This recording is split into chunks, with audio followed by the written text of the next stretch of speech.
Vibration, le podcast. Bonjour à tous et bienvenue sur Vibration, le podcast qui fait vibrer vos communications internes. Bienvenue dans ce nouveau numéro où nous allons traiter ensemble la question de l'égalité de traitement homme-femme ou femme-homme. Je ne sais pas comment on le dit, dans quel sens, on verra tout à l'heure. En tout cas, on va voir comment la com interne peut être une des clés de l'égalité de traitement. Je m'appelle David Gordon, je suis le fondateur de Nouvelle Voix. Un petit mot sur ce podcast, puisque vous retrouvez régulièrement dans ce podcast des experts, des points de vue sur cette communication interne qui bouge, qui vibre, qui est devenue stratégique depuis quelques mois et qui va le devenir de plus en plus les prochaines années. En tout cas, c'est ce qu'on croit. Et à travers ces podcasts, nous allons faire entendre des points de vue, des voix, des angles, et on traite la com interne sous différents axes. On parle d'humour, on parle d'égalité de traitement, on parle de différences entre les cultures, bref, plein de sujets autour de la com interne. Alors, si vous voulez soutenir ce podcast, n'hésitez pas à vous abonner. Ça nous aide énormément de vous abonner à notre chaîne parce que ça nous remonte dans les algorithmes des moteurs de recherche et ça nous aide à continuer de proposer des contenus gratuitement à toutes celles et ceux qui sont passionnés comme nous de communication interne. Écoutez, je crois qu'on est prêt. Alors, c'est parti pour Vibration, le podcast. Vibration, le podcast. Ravi de vous retrouver et je ne suis pas seul, comme d'habitude, pour enregistrer ce podcast. J'ai le plaisir d'avoir en face de moi Livia Villaplana. Salut Livia. Salut David. On se dit salut mais on s'est déjà dit bonjour avant en fait. Oui, ça c'est un des trucs des podcasts finalement, on se dit toujours bonjour alors qu'on s'est déjà dit bonjour avant. Oui, puis parfois on se vous voit comme à la télé. Non, on va se tutoyer. Nous on va se tutoyer. On va se tutoyer. Écoute Livia, j'ai eu envie de parler de ce sujet de l'égalité de traitement homme-femme ou femme-homme. Tu vas me dire comment je veux le dire. Pour une raison très simple, on va tous dire. Il y a quelques mois, on a organisé avec Nouvelle Voix, la société que j'ai fondée, une grande journée de webconférence autour de la communication interne. Alors c'était passionnant, il y avait plein de sujets dans la journée.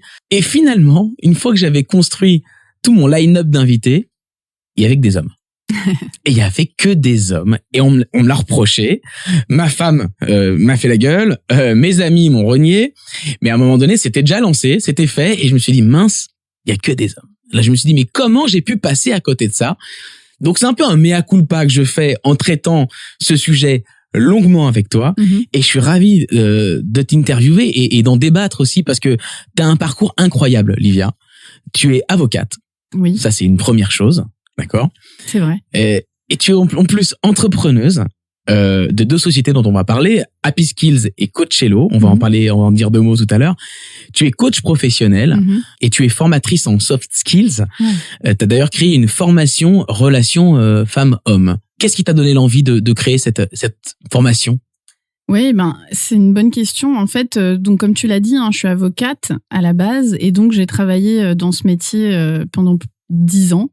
À la fois en cabinet d'avocat et en entreprise. Et donc, j'ai pu moi-même, en fait, expérimenter en tant que collaboratrice et salariée, tous les biais sexistes, en fait, dont on peut faire l'objet en entreprise. Ouais.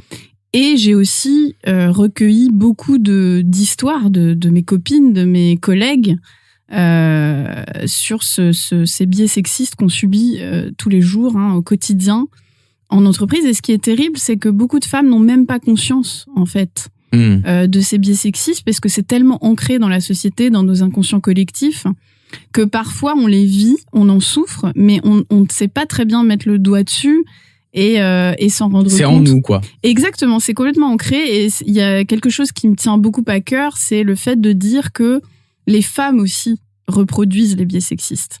C'est-à-dire que mon propos, et ça c'est très important dans ma formation relation homme-femme au travail, mon propos n'est pas du tout de culpabiliser les hommes ou de les pointer du doigt ou de leur dire tout est de votre faute. Je me sens mieux déjà. Oui, tu peux te détendre.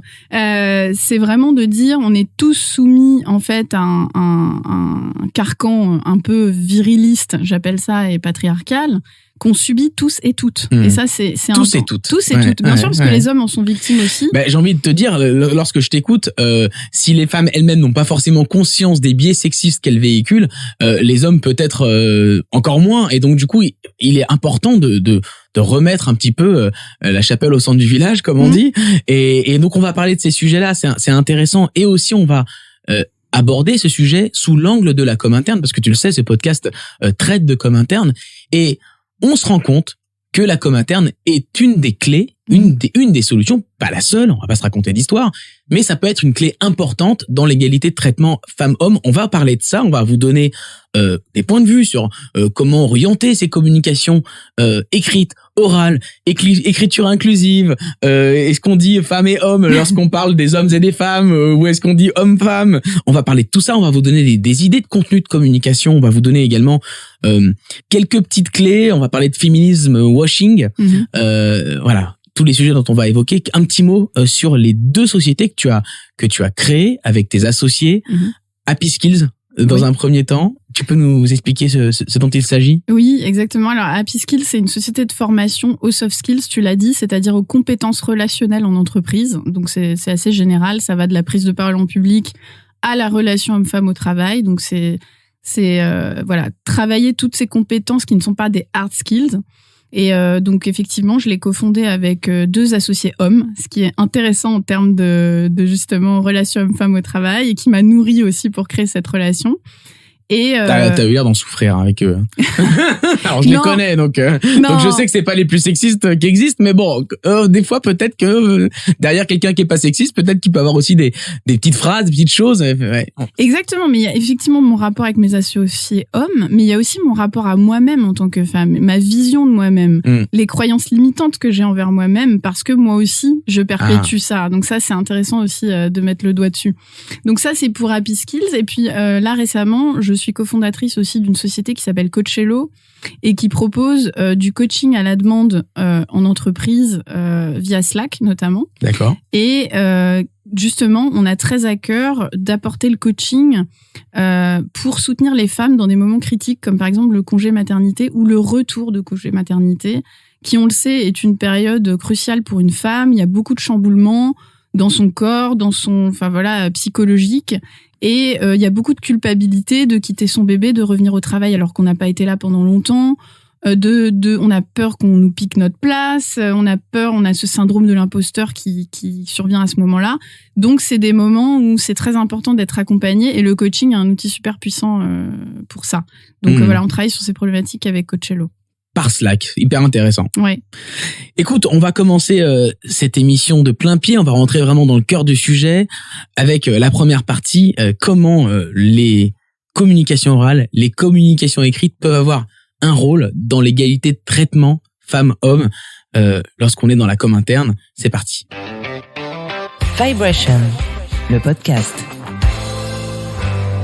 Alors Livia, moi je sais plus quoi dire.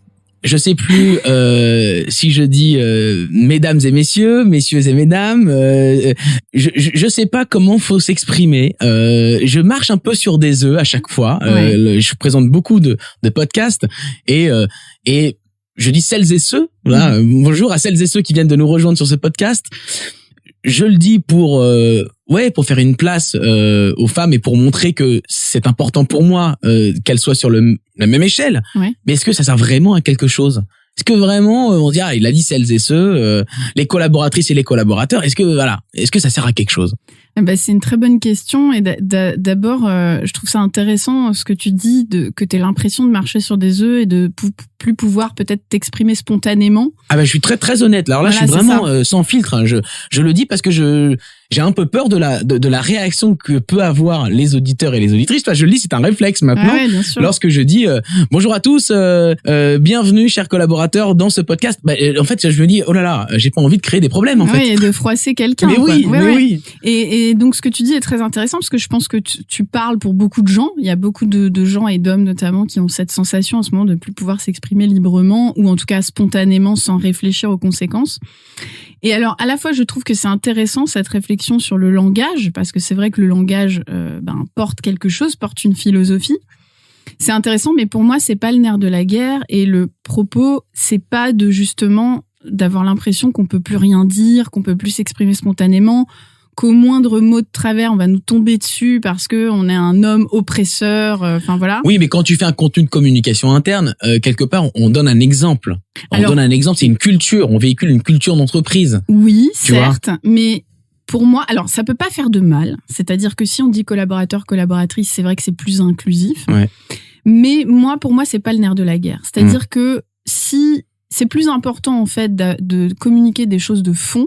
Ouais. En fait, qui mettent en avant les femmes et de montrer que la boîte est un safe space en fait pour les femmes et qu'on les met en protection et qu'on les met en avant et qu'on met des choses vraiment en œuvre pour qu'elles se sentent bien dans leur environnement de travail, c'est beaucoup plus important ça que la manière de s'exprimer. C'est-à-dire que je préfère 10 fois une boîte qui va pas dire celles et ceux toutes les 5 minutes, mais qui va vraiment mettre des choses en place concrètes pour que les femmes se sentent bien, plutôt que l'inverse. Donc je comprends. Voilà, pour moi c'est pas le nerf de la guerre. Si on prend des cas extrêmes, je comprends ce que tu dis. Néanmoins, certaines opérations qui permettrait de faire en sorte qu'une entreprise soit une safe space, pour reprendre tes propos, peuvent prendre un petit peu de temps. Et de toute façon, il faut bien un début d'un amorçage de quelque chose. Oui. Donc moi, j'ai tendance à dire, voilà, faisons de l'inclusif, faisons du celles et ceux et du collaboratrices et collaborateurs. De toute façon, c'est un début de quelque chose qui doit poursuivre vers des opérations concrètes. Mais tu vois, c'est intéressant le langage, parce qu'il y a des langues, par exemple l'anglais, où il y a pas tellement. Ah bah ça c'est le bonheur. Ouais, voilà. C'est le bonheur. Tu vois, il y a très peu de différences masculin-féminin et pourtant les problématiques relations hommes-femmes et de sexisme sont très très présentes. Ah, c'est intéressant. Mais donc, t'as raison. Pour moi, c'est un argument pour dire que finalement le combat il est pas là. Tu vois, que le langage c'est quelque chose de symbolique et il faut pas tomber dans un truc où on va devoir être très explicite sur tout ce qu'on dit et choisir ses mots. C'est pas ça le problème. Moi, j'ai aucun problème à ce qu'on dise à ce qu'on utilise le français tel qu'il est avec ses règles de grammaire. Voilà. Ouais. En revanche, voilà, c'est bien de mettre en avant des initiatives et souvent en fait, les entreprises font beaucoup de choses et c'est là où la com interne est cruciale. C'est que les entreprises font beaucoup de choses pour les femmes et pour l'inclusion et pour l'égalité de traitement, mais elles communiquent pas vraiment dessus, ce qui fait que les femmes n'en ont pas conscience, les hommes non plus. Et on reste dans une espèce de flottement où on reste avec ses propres peurs, ses propres limites, alors que le fait d'en parler, de mettre ça en avant, je pense que ça fait du bien, quoi. Ah, ça fait du bien, bien sûr. Après, moi, je m'interroge quand même sur certaines phrases que j'ai pu entendre en entreprise. Je sais pas, je prends des choses au hasard. On va se relever les manches pour aller le chercher l'objectif. Ouais. Bon, se relever les manches. Effectivement, les femmes ont des chemisiers, elles peuvent se relever les manches. Mais on va pas se raconter d'histoire. À l'origine, se relever les manches, c'est bien des manches de chemise qu'on retrousse parce qu'on y va comme si on était un mécanicien qui allait mettre les mains dans le cambouis, tu vois. Ouais, tout à fait. Se relever les manches, est-ce que finalement, de manière en filigrane comme ça, on s'adresse pas aux hommes? Et du coup, est-ce que toi, si je te dis, allez, on va se relever les manches, on va aller chercher l'objectif, et que toi, tu te sens concerné par ce que je viens de dire? Oui, ça c'est un bon exemple effectivement de code un peu viril. Un peu viril. Ah ouais. Oui, c'est vrai qu'il y a ce code, c'est tous ces codes un peu virils en entreprise. En fait, ce qui est certain, c'est que les codes virils sont reliés à la performance professionnelle et que en général, ce qui est attribué au féminin, comme les émotions. Je dis pas que c'est vrai que les femmes sont plus émotives, mais je dis que c'est ce qui est dans l'inconscient collectif. Voilà, les émotions, le fait d'être un team player, de faire attention aux autres, le care, on dit en anglais. Ça va être plutôt relié aux femmes et c'est moins relié dans l'inconscient collectif à la performance professionnelle. Ouais. Donc effectivement, si t'insistes, sur ces clichés avec tout ce langage de allez, on va aller à la guerre. Ouais, c'est ça. Voilà. Et oui, c'est sûr que les femmes vont se sentir peut-être moins concernées par ce genre de propos. Ouais. Ouais. Donc, quand même, il y a quand même, à un moment donné, lorsqu'on fait des prises de parole, on fera un podcast sur la prise de parole des dirigeants, dans quelques semaines. Néanmoins, dans la prise de parole des dirigeants, des managers même, à tout niveau, il y a un certain nombre de réflexes peut-être d'expressions qu'il faut, garder pour soi pour vraiment inclure tout le monde. Ah oui, mais complètement. Ça, c'est vrai que c'est un très bon exemple que tu as donné, c'est d'un peu faire attention à pas avoir des communications qui ont tout ce langage viril de la guerre, de la conquête, qui sont plutôt des choses qui sont attribuées au masculin et qui effectivement vont plus peut-être motiver, mais certains hommes en plus, pas tous. Oui, non, complètement. Oui. Voilà. Et mais c'est en train de changer ça, parce que en ce moment, ce qui est plutôt en vogue, c'est de parler d'empathie, de leadership, mais au sens où on écoute ses collaborateurs, où on est empathique. Et toutes ces valeurs-là, elles sont beaucoup moins viriles et elles sont beaucoup plus inclusives pour les deux sexes, en fait. Ouais, clairement. Après, il y a l'écriture inclusive. Alors là, non seulement je sais pas l'écrire, c'est compliqué. Alors je me trompe à chaque fois. Je sais pas à quel moment, à partir de quelle consonne on reprend pour après le point, etc. En plus, c'est très compliqué à lire. Pour autant, on a le sentiment que maintenant, que c'est, on va dire, dans la langue française, avec le tampon de l'Académie française, mesdames, messieurs, et ben il faut l'employer. Pour autant, dans les communications de com interne, on essaie quand même d'avoir des communications qui soient, on va dire, les plus digestes possibles, qui soient le plus simples, qui soient le plus synthétiques, parce que on va pas demander aux collaborateurs, aux collaboratrices de passer des heures à lire des com internes. Je ne pense pas, moi, personnellement, qu'il faille arriver sur des com internes avec de l'écriture inclusive. Ça me semble lourd, en fait. Ouais. Pareil, peut-être que je me trompe, Livia, dis-moi, mais j'ai le sentiment que c'est too much, en fait. Alors en fait, moi je suis comme toi, c'est-à-dire que je pense que sur le sujet, il n'y a pas de vérité absolue, il y a juste des sensibilités et c'est un sujet qui est éminemment politique, l'écriture inclusive. C'est un vrai choix politique qu'on fait, donc c'est à chaque boîte de réfléchir à sa culture, à ses valeurs, à ce qu'elle a envie de faire passer comme message, à mettre le curseur, à placer le curseur, voilà, sur l'échelle de l'inclusion, des comment ils veulent traduire ça. Si tu me poses la question à titre personnel, moi, à titre personnel, l'écriture inclusive, ça ne me parle pas. T'avais déjà senti ça dans mes propos en début J'avais compris. En début d'entretien, c'est que pour moi, ça c'est quelque chose d'assez artificiel et je pense que ça va pas prendre parce que je pense que le langage c'est quelque chose de symbolique, que de toute façon on est obligé de trouver des mots pour décrire des concepts et que c'est pas littéral. Tu vois, quand on décrit un tapis, on va pas décrire sa matière, tous les matériaux qu'il y a dedans. Et ben pour moi, quand on essaye de faire de l'écriture inclusive, on essaye de décrire une réalité. Or, le langage, ça ne peut être que symbolique. Bon, là, je vais dans des trucs un peu intellectuels. Non, mais c'est intéressant. Je t'écoute avec beaucoup d'attention. Ouais. Voilà, tu vois le point, c'est que pour moi, c'est pas ça qui est important, finalement. Ouais. Ce qui va être important, c'est le fond. Ouais, c'en est de l'inclusion, mais on en a peut-être pas besoin à l'écrit parce que ce qui est important, c'est ce qu'on dit au fond. Et rajouter, on va dire, de l'inclusif, cet apparat, etc. Finalement, on perd en efficacité parce que ce qui est important, c'est le fond. Et en com interne, c'est le fond. Oui. Notamment, plus, pas que dans com interne d'ailleurs. Ce que tu dis là est intéressant. Je rebondis parce que effectivement, dans le pire des cas, ça peut même être contre-productif parce que ça peut être du féministe washing, c'est-à-dire on met un apparat d'inclusion parce qu'on fait de l'écriture inclusive pour masquer le fait que derrière on fait pas grand-chose. Donc encore une fois, moi je privilégie le fond à la forme. Ouais. Bah oui, je comprends bien. Même si on est d'accord que ça c'est ton point de vue personnel et on est là que pour ça. C'est ton point de vue qui m'intéresse. Celles et ceux qui nous écoutent peut-être ont un autre avis et ça m'intéresserait qu'ils nous fassent un retour sur ça. Est-ce que l'écriture inclusive est quelque chose qui vous touche, qui vous permet de vous sentir plus impliqué?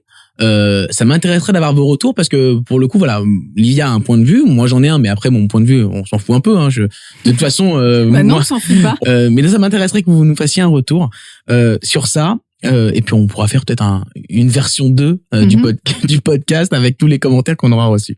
J'aimerais qu'on parle des événements internes d'entreprise, Livia, parce que là aussi on va voir qu'il y a plein de petits travers, plein de petits biais qui ne vont pas dans le sens de l'égalité de traitement femmes-hommes. Vibration, le podcast. Alors Livia, il y a des séminaires maintenant que on est dans un relatif retour à la normale. Voilà, j'espère. Je sais pas. Tout dépend quand est-ce que vous allez écouter le podcast, parce que le podcast vit des années sur une plateforme et peut-être que dans un an on sera. En tout cas, nous sommes en juillet 2021 et on arrive dans une relative retour à la normale avec des séminaires qui se refont, qui se reprogramment.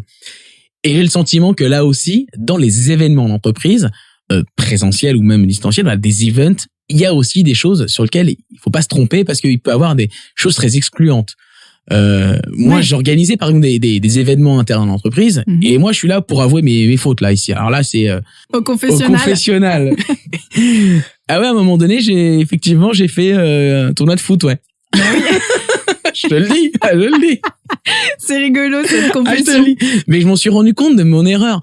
Mais en fait, pour tout te dire, je me suis dit on va faire un tournoi de foot et on va inclure les femmes avec nous parce qu'il n'y a pas de raison. Oui, bien sûr.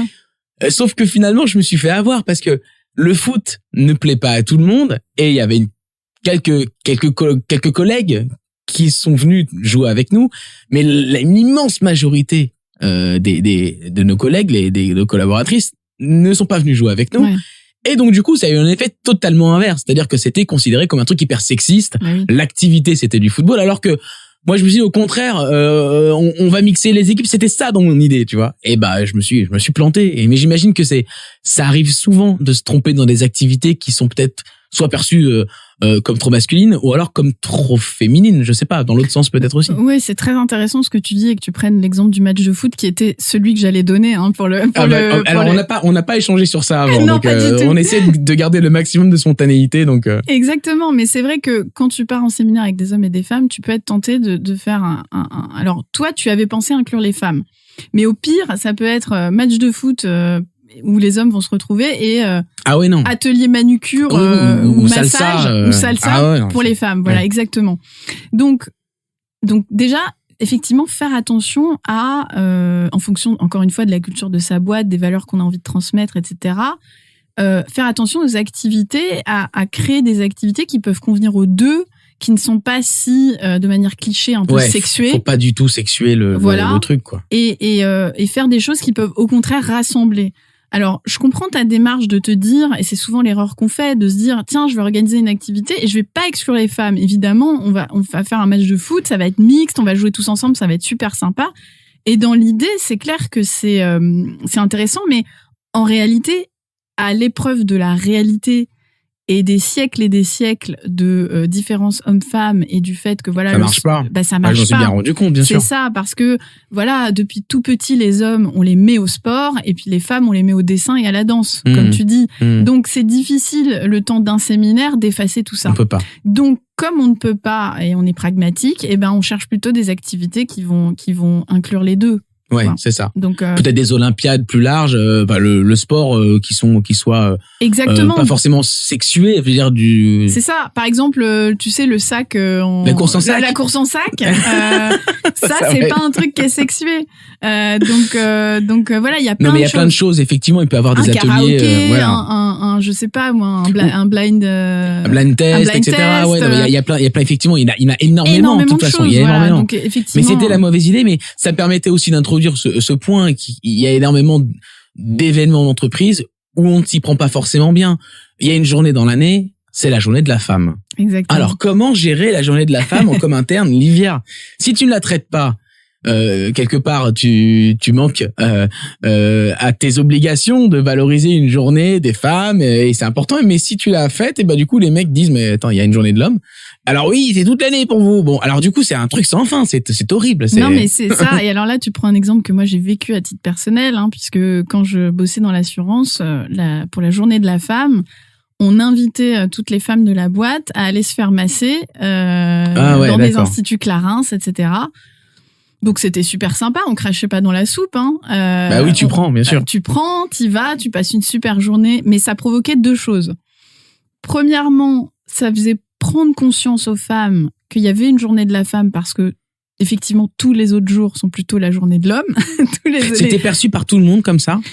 Non, pas forcément. Non, parce que tu as des degrés de maturité et de conscience par rapport à ce genre de problématiques divers au sein des populations féminines. Donc, tu en avais qui prenaient ce qu'elles avaient à prendre et sans réfléchir au-delà.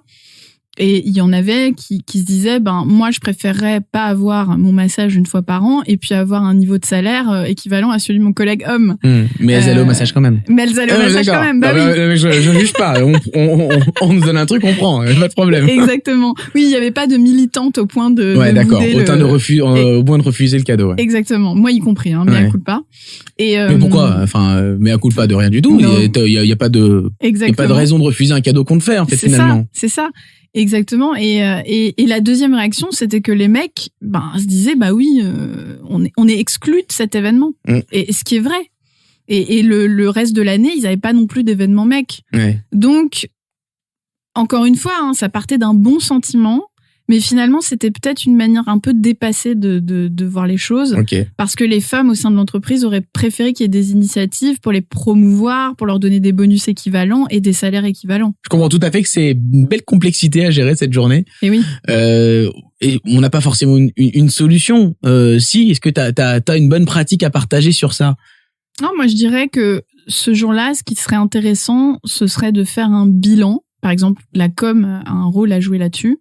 de communiquer sur toutes les initiatives Intéressant. qui sont prises par l'entreprise pour justement promouvoir les femmes et une égalité de traitement avec les hommes. Et Super idée. C'est un bon moment pour le faire. C'est pas un cadeau, c'est pas un moment donné où on valorise plus que ça les femmes, mais on fait un bilan sur un travail de toute l'année. Exactement. Sur Ouais. un travail de fond qui va servir aux femmes à long terme, sur toutes les initiatives qui sont prises et pourquoi pas des portraits de femmes dans l'entreprise qui ont été promues, qui ont réalisé des choses. Voilà, pour montrer que les femmes sont tout aussi performantes au travail que les hommes et que donc cette différence de traitement est complètement désuète. Avant de clôturer cette émission, j'aimerais qu'on arrive sur des idées de contenu concret de communication interne. On a commencé à en parler tout à l'heure, des idées de contenu. Je sais que tu as planché sur le sujet, Livia, avec des idées de contenu que toute personne qui travaille dans la com interne pourrait véhiculer, partager dans des newsletters, dans des affichages, dans des podcasts. Sur quoi on pourrait partir, par exemple, si on fait une année entière de com interne, quelles sont les grandes campagnes, quels sont les grands sujets que tu aborderais toi, Livia? Moi, je trouve que la com interne, c'est un outil extraordinaire pour promouvoir l'inclusion homme-femme et pour pouvoir montrer que l'entreprise est un safe space, encore une fois, pour les femmes. C'est-à-dire que c'est intéressant pour la com de faire savoir à la boîte toutes les choses qui sont mises en place pour les femmes, que ça soit, je sais pas moi, un congé mat un peu plus long, un accompagnement au retour au congé mat, de faire des portraits de femmes qui sont à des hauts postes pour en fait montrer que c'est possible, que non seulement c'est possible, mais que ça se fait, que tout le monde le sache et que les femmes soient mises en valeur au sein de la boîte. Parce que ça aussi, ça va donner confiance aux autres femmes. C'est le principe du role model, tu vois, en anglais. En anglais, exactement. J'ai reconnu la langue, j'ai pas compris ce que ça voulait dire, mais j'ai compris que c'était de l'anglais déjà. Tu vois, en faisant ça déjà, et aussi en communiquant sur tout ce qui est fait, sur le fait que le harcèlement sexuel, c'est pas ok. Faire des blagues sexistes toute la journée, c'est pas ok. Combattre des idées reçues aussi, peut-être. Exactement. Il y a pas mal d'idées reçues qui peuvent être combattues avec des grandes campagnes un peu choc, ou pas d'ailleurs. On peut aussi manier l'humour. Il y a un podcast où on traite d'humour et mon invité a traité ces sujets avec humour. Donc on peut aussi faire de l'humour avec ça. Heureusement. Et tu l'as compris, moi je suis pas du tout pour la censure. Ah non, j'ai bien compris. Donc je suis pas du tout pour qu'on arrête les blagues au boulot et que on a le droit de se faire des blagues, mais communiquer sur tout ce qui est mis en place pour les femmes, pour les promouvoir, pour qu'elles soient traitées comme les hommes. Ce qui sous-entend qu'il y ait des choses en place pour les femmes et qui sont derrière. Parce qu'effectivement, si on fait que des campagnes avec des bonnes pensées, des idées bien pensantes, ça va pas suffire. Ça va être perçu comme une blague en interne. On va pas se mentir. Là, ça sera très mal pris en interne parce que les gens ne s'y trompent pas. S'il y a un discours mais que le fond ne suit pas du tout, ça passera très mal. Donc effectivement, pour moi, la com interne doit être le relais en fait de ce qui est fait par les RH en termes de formation, d'accompagnement au coaching, de employees benefits, tout ça quoi. Ok. Voilà. Donc si je résume ce qu'on vient de se dire, ayez une vraie stratégie de fond avec des vrais contenus, des formations pour les femmes mais pour les hommes également, des ateliers pour femmes mais également avec des hommes dedans parce que toi tu dis qu'il faut absolument inclure les hommes dans ces ateliers. Donc ayez une vraie stratégie de contenu, d'ateliers à partir desquels vous pourrez faire une communication, valoriser ce que vous faites concrètement et lorsqu'on arrive à la journée de la femme, on en fait le bilan de tout ça. Et là, on boucle une boucle qui est assez intéressante. Moi, si j'étais dans une boîte qui fait ça, je trouverais ça cool. Ouais, c'est une bonne idée. On va terminer l'émission avec quelques propos que j'ai pu entendre ou que j'ai parfois la tentation de dire moi en tant qu'homme et on continue le confessionnal. Et tu vas me dire si c'est sexiste ou pas sexiste. Vibration, le podcast. Livia, quand je trouve que la robe d'une collaboratrice, d'une collègue est jolie, est-ce que je peux lui dire? Alors, oui, dans le principe. C'est-à-dire que heureusement qu'on peut encore se dire ce genre de choses et que, mais tout dépend comment c'est fait. Et c'est souvent ça la zone grise de l'agissement sexiste. C'est-à-dire que si tu as une bonne relation avec cette collègue qui est saine, qui n'a pas de sous-entendu lubrique, et que un jour vous êtes amis, vous faites confiance, et qu'un jour tu dis j'aime beaucoup ta robe, elle est super jolie, elle te va bien, Je vois pas où est le problème. Okay, exactement. Il n'y a pas de pression qui est véhiculée. Maintenant, si c'est des commentaires tous les jours en regardant la fille de haut en bas, voilà, t'as compris. C'est pas bon. Ok.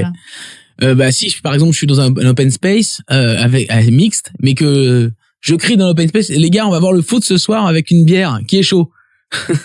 Ouais, là, c'est pas bon là. Bah non. Ouais, ou alors tu dis, les monde, les gars, les meufs, on va voir le match et t'inclus tout le monde. Ouais. Mais c'est vrai que s'il y a trop de choses organisées qu'entre mecs, ça exclut les femmes des événements sociaux, quoi. Ouais. J'ai entendu il y a quelques jours dans un bureau, je citerai pas le bureau, je citerai pas les gens, un homme s'exprimer envers une collaboratrice en disant ma petite la petite Agathe, par exemple, j'ai n'importe quoi. Ouais. Elle lui a dit, mais je suis pas petite. Bah oui. Et elle a dit, mais c'est affectueux. Mais oui. Ah, implacable. C'est affectueux. Ça semble implacable, mais c'est complètement sexiste. On est d'accord. Moi, ça m'a choqué sur le coup. Ouais, ça t'a choqué. Il n'y a pas d'affection et elle se serait pas permis, elle, de dire mon petit Mathieu ou mon petit Gérard ou voilà. Exactement. Alors là, c'est problématique parce qu'effectivement, on se permet moins de faire ça avec les hommes. Eh oui. Et ça maintient dans une position d'infériorité un peu. Bah oui, ma petite. C'est forcément qu'elle est plus petite. Exactement. En tout. Et du coup, les femmes intègrent ça et finalement, elles se disent effectivement, je suis petite. Et je ne vais pas grandir autant qu'un homme au sein de l'entreprise. C'est insidieux, mais ça existe. Faites attention, messieurs. Faites attention, messieurs. Faire la bise, on le fait beaucoup moins. C'est peut-être une des seules choses positives du Covid, parce que franchement, je pense que ça embêtait tout le monde au final de faire la bise. Ouais. Mais si ça revient et que voilà, on est tous immunisés, tout va bien, plus de Covid, qu'on refait la bise, c'est sexiste de faire la bise. Enfin, qu'est-ce qu'on doit faire, selon toi? C'est une bonne question. Là encore, je crois que c'est en fait, tout est une question d'empathie et de sensibilité. C'est-à-dire que c'est sentir ce qui est OK pour la personne qu'on a en face et ce qui n'est pas OK. Et sentir qu'on n'impose rien. Voilà, si on sent que c'est OK pour cette femme qui fait la bise à tout le monde, de toute façon, c'est très bien. Si on sent qu'on lui met un peu la pression pour lui faire un bisou tous les jours, c'est pour ça qu'il y a une éducation des hommes à faire sur, et des femmes aussi, sur en fait ne pas mettre de pression, ne pas utiliser l'ascendance qu'on a naturellement, faire attention et être empathique et être à l'écoute. Bah écoute, je pense que c'est un beau mot de la fin. Il y aurait plein d'autres situations qu'on décrypter. Je sais que pour en avoir parlé en préparant l'émission, tu m'as dit mais moi on m'a déjà demandé d'aller chercher des cafés dans une réunion remplie d'hommes et c'est complètement incroyable. Voilà, effectivement, être tactile avec les femmes, c'est peut-être OK si on est aussi tactile avec les hommes qu'avec les femmes. Ou me présenter seulement par mon prénom. Par ton prénom. Ouais, voilà. Ça arrive, ça m'est souvent arrivé ça. Ouais. Écoutez, effectivement, il y a plein de choses, il y a plein de biais, il y a plein de réflexes. On n'est pas du tout en train, je pense, avec Livia, de porter des jugements sur les personnes qui ont ces réflexes, qui font ces choses-là. C'est pas du tout notre propos. Non, pas du tout. Et moi-même, je me suis livré dans ce podcast en expliquant que moi-même, j'ai eu un certain nombre de mauvais réflexes, de mauvaises idées. Donc, je pense que l'idée n'est pas du tout de juger, mais en tout cas d'essayer de prendre conscience d'un certain nombre de choses pour peut-être corriger. Et lorsque on est dans un podcast qui veut faire vibrer la communication interne, on veut la faire vibrer correctement. Exactement. Comme il faut. Et c'est pour ça que j'aime bien dire que personne n'est coupable, mais qu'on est tous responsables. C'est-à-dire qu'il n'y a pas à culpabiliser ni les hommes ni les femmes de cette situation. Mais en revanche, maintenant qu'on sait que ça existe et que c'est une réalité, on est tous responsables de faire changer les choses. Merci beaucoup, Livia. Merci, David. Pour cet entretien. Livia Villaplana, je rappelle que tu es entrepreneuse de société Happy Skills sur du coaching de soft skills et Coachello, du coaching adressé à tous via Slack. Exactement. Une approche hyper intéressante, hyper innovante. Merci infiniment de nous avoir apporté dans ce podcast tes lumières, ton expérience. N'hésitez pas d'ailleurs si vous avez envie de partager avec vos équipes ces points de vue. Livia fait des formations en entreprise. Elle a été couverte par plusieurs médias sur le sujet, donc je le dis, tu le diras pas mais je le dis, j'ai lu des articles sur ce que tu fais et donc je sais que tu le fais plutôt bien. Quant à nous, on se retrouve très vite pour un prochain épisode de Vibration, le podcast qui fait vibrer vos communications internes. Ciao.